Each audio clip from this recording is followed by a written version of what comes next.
certain things you expect from a Prince of Persia game. It's what's built into the DNA. That's acrobatics, some romance, some daring do, some magic. You expect to be transported. The Prince of Persia stories always hark back to a kind of a Middle Eastern, Persian, mythological storytelling.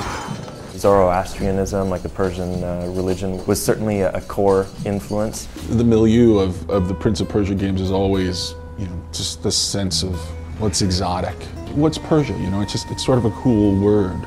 There's Persian cats, there's Persian sweaters, I think. It really resonates with that feeling that you're inside like a legend or a fairy tale or a storybook of some kind, like you're inside Arabian Nights. Something about the game when you see it in action for the first time that you think, I really want to be in that world. Elika, it is finished! Prince of Persia, above all other games, has always had a really interesting, kind of epic, compelling storyline.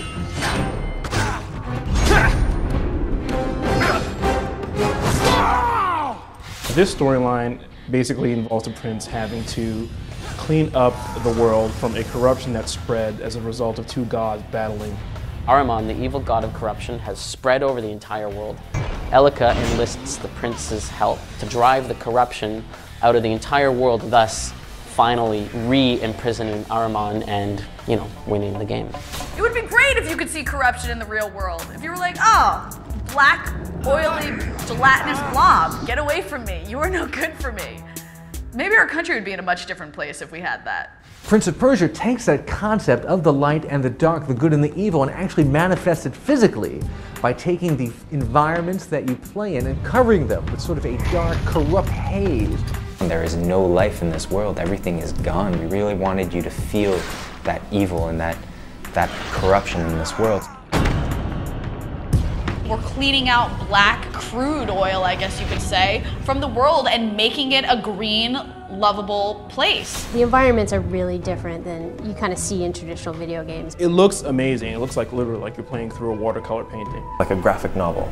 It almost feels like a comic book, like you're reading an illustrated book and it's like, boom, you jump into the painting and there you go. It's like, wow, look at that. This game is gorgeous. It is literally like they took artists and said, paint this world for us and then we're gonna animate it. When they chose not to go with making the characters look as realistic as possible, people were really shocked by that. Instead, they took a very interesting artistic direction. It doesn't look like any other game that's coming out this year. When you're finished purging the corruption from a level, you get to see it come back to life. Green grass starts growing and everything becomes green and there's more vines for you to climb on, and this world that you just went through changes, and getting back out of it, you find a whole new way to get out of, which I think is really interesting. For me, I'm a sucker for that game mechanic. If I can play through a game and then feel like I've changed the world, not just saved it, but changed it, it's a pretty good feeling.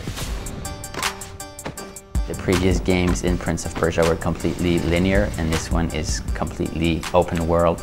The world is a giant puzzle. You'll have an environmental puzzle, this area that in order to proceed, you're going to need to think through it.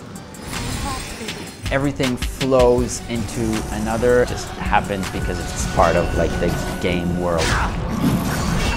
The enemies in Prince of Persia are definitely very over the top. They're very kind of big and monstrous and lurking and evil looking. But it's not just sweeping away, some dust bunnies with a broom. It'll fight you back. Kind of like my dust bunnies in my apartment.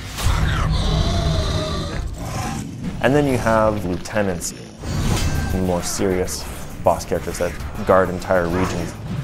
Why do they call it the Hunter? He was a prince who lived for the hunt. He sold his soul to Ahriman.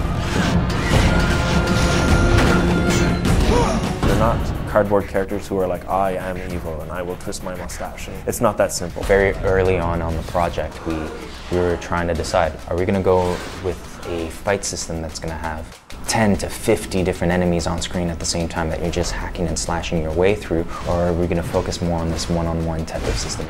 The natural choice was to go in this one-on-one fight. We really wanted personality with these characters. Enough of this.